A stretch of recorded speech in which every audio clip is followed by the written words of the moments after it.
So in the book, illustration 2-5 and 2-6 basically breaks out the T accounts, and it kind of gives you an insight on what we discussed at the beginning of this chapter on the different balances for each of these accounts. So for asset accounts, your assets are going to have a debit balance. That does not mean that they cannot be credited. That means that the assets are increased by debits. So when the assets are increased by debits, that means that credits will decrease those. Your ending balance in an asset account should be a debit balance. You can go negative, but if you go negative, that tends to lead to an issue, or it seems like an issue happened. For liabilities, your balance is a credit balance. So credits increase the liabilities, debits decrease it. Same with owner's equity, credit increases it, debits decrease it. If you think about the accounting equation expanded that we talked about,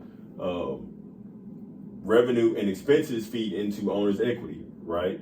So if revenues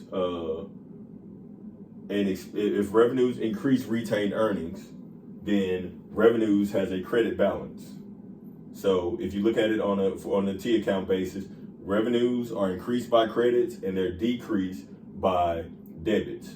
Expenses, however, are decreased by credits and increased by debits.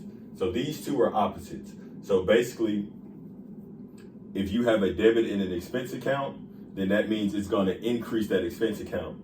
That revenue is going to have a credit balance at the end of the period. That expense is going to have a debit balance at the end of the period. You're going to end up mashing those two up to get to your retained earnings, which feeds into owner's equity. I don't even know if it's still recording because I had a battery error, but so this is just another way to look at what we discussed at the beginning of chapter 2 as it relates to those assets, liabilities, owner's equity, revenue and expenses, and the balances that they carry in those accounts.